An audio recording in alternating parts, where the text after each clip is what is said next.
Hello students, आज मैं आपको एनवायरमेंटल स्टडीज़ का जो कोर्स कोड है BEVAE 181 उसके बारे में आप डिस्कस करेंगे, जिसका पहला चैप्टर है our environment. This unit will focus on how the living beings interact with other living and non living components of the ecosystem. यानी कि जो ये चैप्टर है इसके अंदर हम 5 सब टॉपिक पढ़ेंगे। जो पहला है that is what is environment, कि एनवायरमेंट क्या है, इसके कौन कौन से कंपोनेंट्स हैं, और what are the various types of environment, किन किन तरीके का एनवायरनमेंट होता है, जैसे इंटरनल एक्सटर्नल, इस टाइप से पढ़ेंगे। और उसके बाद ह्यूमन एनवायरनमेंट रिलेशनशिप क्या है, इसके बारे में डिस्कस करेंगे। और द कंसेप्ट ऑफ सस्टेनेबिलिटी के बारे में डिस्कस करेंगे। सस्टेनेबिलिटी का मतलब है निरंतर कायम रहने वाला, इसके बारे में डिस्कस करेंगे। तो सबसे पहले मैं आपको व्हाट इज़ एनवायरनमेंट इसके बारे में डिस्कस करता हूँ कि how this unit will focus on how the living beings interact with other living and non-living components of the ecosystem. Definition क्या है इसकी? The sum total of living and non-living components which influences and events surrounding an organisms. ये इसको बोलते हैं environment.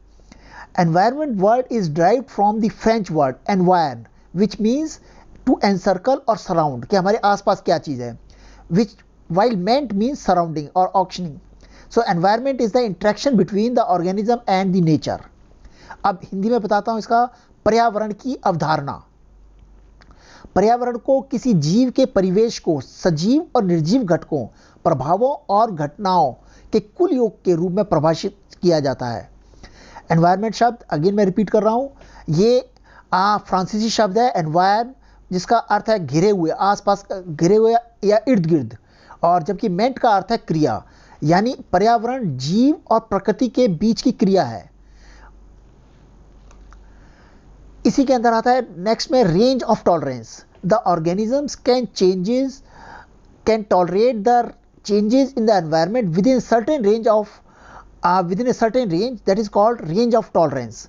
अब अगर मान लो जैसे पॉस्चराइज मिल्क है, उसमें हम क्या करते हैं कि पहले टेम्परेचर को 70 तक ले जाते हैं और उसके बाद एकदम जीरो पे लाते हैं, ताकि कोई भी बैक्टीरिया इतने ज़्यादा डिफरेंस को टॉलरेट नहीं कर सकता। ऐसे ह्यूमन बीइंग है, अगर हमारा जो बॉडी का टेम्परेचर है अप्रॉक्सीमेटली 37 के आसपास है, अगर हम इसको 47 ले आते हैं तो देखिए गर्मी के अंदर क्या कंडीशन हो जाते हैं, डिहाइड्रेशन हो जाएगा, प्रॉब्लम शुरू हो जाते हैं, काफ़ी लोग मरना शुरू हो जाते हैं। इसी तरीके से organisms can tolerate changes in environment with in a certain range, और उसे बोलते हैं रेंज ऑफ टॉलरेंस। ये इंपॉर्टेंट है फॉर MCQ आल्सो, कि MCQ में भी इससे क्वेश्चन पूछ सकते हैं कि what is range of tolerance. अब हिंदी में बताता हूँ ये कि जीव पर्यावरण में हुए परिवर्तनों को एक सीमा तक ही सहन कर पाते हैं, और उनका सहनशीलता विस्तार that is called range of tolerance कहलाता है। अब नेक्स्ट में आता हूँ मैं कंपोनेंट्स ऑफ एनवायरनमेंट। जो एनवायरनमेंट के कंपोनेंट्स हैं वो दो हैं, एबायोटिक कंपोनेंट और बायोटिक कंपोनेंट। एबायोटिक होता है जो निर्जीव वाले हैं, जिसमें जान नहीं है, जैसे लाइट, प्रेसिपिटेशन बरसात या स्नो वगैरह से बात कर रहे हैं। ऐसी humidity, water, temperature, atmospheric gases, seasonal changes, topographic यानी लैंड से रिलेटेड, लैंड के आसपास क्या चीज़ें। ऐसी बायोटिक कंपोनेंट में आता है plants, animals including humans, parasites, micro organisms, decomposers, ये सारे बायोटिक कंपोनेंट में आता है। हिंदी में बता रहा हूँ मैं इसको। पर्यावरण के घटक क्या हैं? पर्यावरण के अजैविक और जैविक। जो अजैविक में आता है इसमें प्रकाश, वर्षण, आर्द्रता और जल, तापमान और वायुमंडलीय गैसें, ऋतु, मौसम, ये सारे आते हैं। और जो जैविक घटक में पादप, मनुष्य, परजीवी और सूक्ष्म जीवियों समेत सभी जंतु अपघटक। अब नेक्स्ट में आता है टाइप्स ऑफ एनवायरनमेंट, कि एनवायरनमेंट के टाइप कौन कौन से हैं। तो देखिए सबसे पहले आता है एनवायरनमेंट का external environment. It will be the water in the pond in which fish primarily inhabits, कि जो मछली है उसके आसपास का जो पानी है जिसमें रह रही है वो उसका एक्सटर्नल एनवायरनमेंट है। दूसरा है internal environment. The body cavity within the fish provides a internal environment. अब जो फिश की जो बॉडी है वो उसका इंटरनल एनवायरनमेंट है, बॉडी कैविटी, ठीक है। The body surface act as a exchange barrier between the internal and the external environment of the fish. अब ये बॉडी क्या करता है, एज ए एक्सचेंज बैरियर करता है। इंटरनल एनवायरनमेंट ऑफ द जो भी इंटरनल एनवायरनमेंट है वो हमेशा स्टेबल होता है as compare to external environment. अब नेक्स्ट में आता है types of environments. Types of environments में फिर वही है, नेचुरल एनवायरनमेंट्स आ गया, ह्यूमन मॉडिफाइड एनवायरनमेंट और ह्यूमन मेड एनवायरनमेंट। जो नेचुरल एनवायरनमेंट्स है वो है जैसे कि अगर ओशियंस के अंदर lakes, ponds, rivers, forest, grasslands, इन सब के अंदर जो है एनवायरनमेंट है वो नेचुरल एनवायरनमेंट है। सेकेंड वाला है ह्यूमन मॉडिफाइड एनवायरनमेंट। इसमें ऑर्चार्ड, प्लांटेशन, सेंचुरीज, पार्क्स, ये सारे के सारे आते हैं जो ह्यूमन ने अपने आप मॉडिफाई किया है। प्लांटेशंस लगा के मॉडिफाई कर देते हैं या सेंचुरीज बना के, पार्क बना के मॉडिफाई कर देते हैं, उसको बोलते हैं। थर्ड है ह्यूमन मेड एनवायरनमेंट, कि जो ह्यूमन ने खुद बनाया है, जैसे इंडस्ट्रीज बना दी, सिटीज़ बना दी हैं, town, crops, artificial lakes, dams, ये सारे के सारे ह्यूमन मेड एनवायरनमेंट है। अब मैं इसको हिंदी में बता रहा हूँ। पर्यावरण के प्रकार के सबसे पहले होता है बाह्य पर्यावरण। तालाब का जल होगा, जिसे बाह्य पर्यावरण कहते हैं। आंतरिक पर्यावरण, मछली का शरीर, उसको आंतरिक वाला बोलते हैं। इस तरीके से इन दोनों का बोलते हैं। और नेक्स्ट में आता है प्राकृतिक पर्यावरण। प्राकृतिक पर्यावरण में आता है महासागर, झील, तालाब, नदियाँ, वनों में आ गया, घास के मैदान, रेगिस्तान इत्यादि, ये प्राकृतिक पर्यावरण है।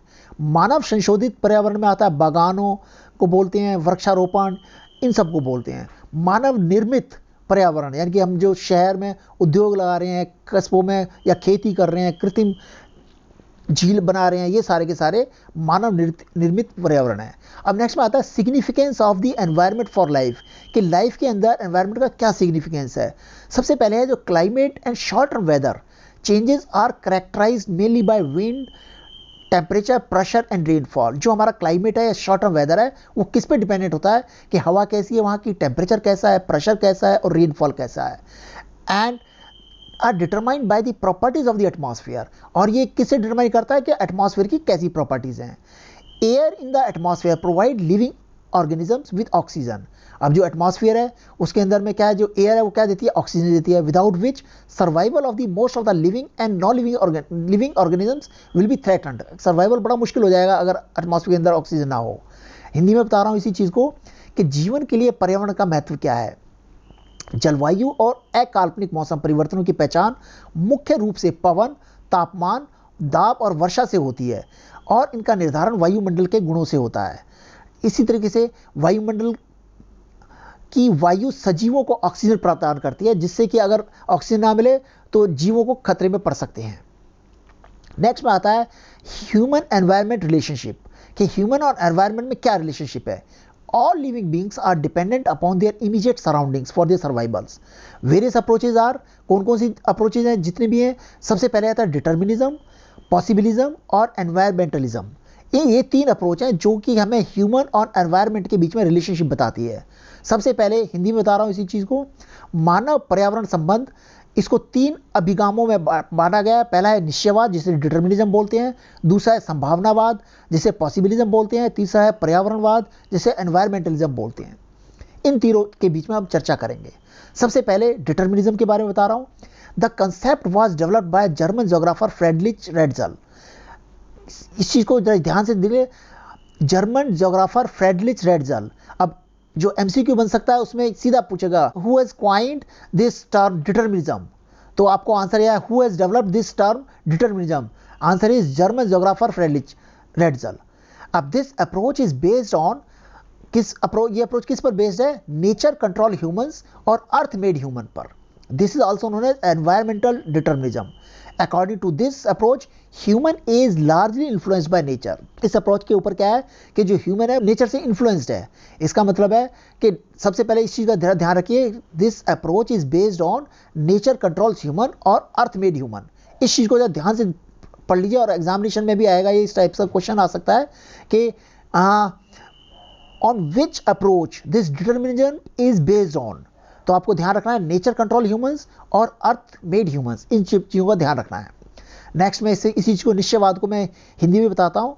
यह अभिगम मनुष्य प्रकृति को नियंत्रित करता है या पृथ्वी ने मनुष्य को बनाया है की संकल्पना पर आधारित है। इसे पर्यावरणीय निर्धारणवाद भी कहते हैं। इस अभिगम के अनुसार मनुष्य काफ़ी हद तक प्रकृति से प्रभावित होता है। Now next is possibilism. Possibilism क्या है? This term was given by French historian Lucien Febvre. Possibilism ये किसने जनरेट किया, इसको किसने coined by French historian Lucien Febvre. Possibilism indicates that the physical environment is passive and the human being is the active agent at liberty to choose between the wide range of environmental possibilities. इसका मतलब जो physical environment है वो निष्क्रिय है, मतलब वो काम नहीं करेगा, and human being is active agent, तो ये पॉसिबिलिज्म का है। अब इसी चीज को हिंदी में बोलते हैं संभावनावाद। ये क्या है, फ्रांसीसी इतिहासकार ल्यूसियन फेब्रे के द्वारा दिया गया है। संभावनावाद बताता है कि भौतिक पर्यावरण निष्क्रिय है और मनुष्य सक्रिय क्रमक है, जो पर्यावरण संभावनाओं के व्यवस्थापक विस्तार के बीच चयन करने के लिए स्वतंत्र है। एनवायरमेंटलिज्म और इकोलॉजिकल अप्रोच थर्ड अप्रोच है। This approach is based on the principle of ecology, which is the study of the mutual interaction between the organism and physical environment। तो ये किस चीज़ पे डिपेंड है, स्टडी ऑफ म्यूचुअल इंटरेक्शन, के आपस के बीच में इंटरेक्शन है, किसके बीच में, ऑर्गेनिज्म और फिजिकल एनवायरनमेंट के बीच में on one hand, and the interaction among the organisms on the other hand in A given ecosystem. यानी कि ऑर्गेनिज्म और फिजिकल एनवायरनमेंट में एक तरफ इंटरेक्शन है, और इंटरेक्शन बिटवीन द ऑर्गेनिज्म के बीच में आपस में भी जो इंटरेक्शन है इन द इकोसिस्टम, उसको बोलते हैं एनवायरमेंटलिज्म और ecological approach. This approach emphasizes on wise and restrained use of natural resources. अब इस अप्रोच में और क्या बताता है कि जो नेचुरल रिसोर्सेज है उनको बड़े ध्यान से यूज करना है, and application of appropriate environmental management programme, और इसको किस तरीके से यूज करना है कि ताकि हम क्या है कि उसकी एप्लीकेशन जो है एनवायरमेंटल मैनेजमेंट प्रोग्राम्स के पॉलिसी और स्ट्रेटेजी के बीच में, इनको सबको ध्यान में रखते हुए करना है, so that already depleted natural resources are replenished and health and productivity of the nature is restored। ताकि क्या है कि जो हमारे रिसोर्सेज खत्म होने जा रहे हैं, खत्म होने वाले हैं, उसको दोबारा से रेप्लेनिश कर सकें और दोबारा से वापस ला सकें, ताकि हमारा जो इकोसिस्टम है या नेचर है उसको दोबारा उसकी हेल्थ और प्रोडक्टिविटी मेंटेन हो जाए। हिंदी में बोलते हैं पर्यावरण और पारिस्थितिकीय अभिगम।